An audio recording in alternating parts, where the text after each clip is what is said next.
ও আমার দেশের মাটি, তোমার পরে ঠেকায় মাথা।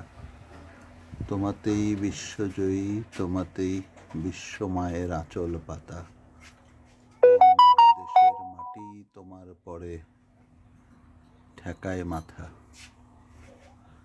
আমাদের কমিউনিটি কিচেনের রুমে বসে চা খাচ্ছি আর বাইরের এই সবুজ শ্যামলিমার সৌন্দর্য উপভোগ করছি। মানুষ কর্মব্যস্ত, তারা কাজ করছে। ভোট পেরিয়ে গেছে গতকাল। মানুষ ভোটের ফলাফল কিংবা রাজনীতির ফলাফল ইত্যাদি নিয়ে তাদের কোনো মাথা ব্যথা নেই। তাদের আছে বেঁচে থাকার স্বপ্ন, তাদের আছে ফসল বোনার চ্যালেঞ্জ। তাদের একটাই প্রশ্ন, ঠিকমতো ফসলের দাম পাবো তো? আমাদের কৃষক কঠোর পরিশ্রম করে, কিন্তু তারা ফসলের দাম পায় না। এই দুর্ভাগ্য তাদের পিছু ছাড়ে না। তারা খুশি হবে যদি নতুন গভর্নমেন্ট সত্যিকার অর্থে কৃষকের পাশে দাঁড়ায়। তারা যদি কৃষিতে প্রণোদনা দেয়, কৃষকের পরিশ্রমের প্রকৃত মূল্য এবং সম্মান যদি কৃষককে তারা দেয়। বিশেষ করে এই অঞ্চলে কৃষিতে যে নারী শ্রমিক রয়েছে, এখানে নারীরা কৃষিকাজ করে। আমি দেখছি যে একটি নারী, সে তার জমিতে ধান বুনছে। একটু আগে এখানে দুজন নারী ছিল, একজন হয়তো এখন ঘরের কাজে ফিরে গেছে।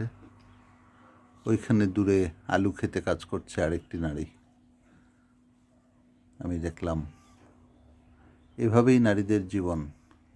তারা ঘর সামলায়, ক্ষেত সামলায়, তারা স্বপ্ন বোনে, স্বপ্ন তোলে, আবার তাদের স্বপ্ন হারায়ও যায়।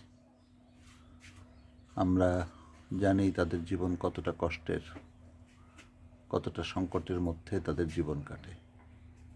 এই সব মিলিয়েই জীবন আমাদের এই সব দিন রাত্রি। আমাদের নারীরা ভালো থাকুক, কৃষাণীরা ভালো থাকুক, সবার জীবন সুন্দর হোক, সবাই মিলেই আমরা ভালো থাকি। এই শস্য শ্যামলা সবুজ বাংলাদেশটাকে সবাই মিলেই আমরা গড়ে তুলি। সবার আগে বাংলাদেশ শুধু স্লোগান নয়, যেন সত্যিকার অর্থেই বাস্তব হয়ে আমাদের সামনে ধরা দেয়। আমরা সেই সুদিনের কাছে সকলেই পৌঁছতে চাই। আমরা সবাই সেই সুন্দরের দিকে ধাবমান। আমরা চলছি সুন্দরের দিকে, আমরা এগিয়ে যাচ্ছি। আদাব, জয়মোহন, তোমার ভিডিও করতেছি, ঢাকার লোকজন দেখতেছে। আচ্ছা আচ্ছা, তেল আনতে যাবে জয়মোহন, আমাদের সাবেক স্টাফ। আসুন সবাই মিলে স্বপ্নে বাঁচি। ধন্যবাদ।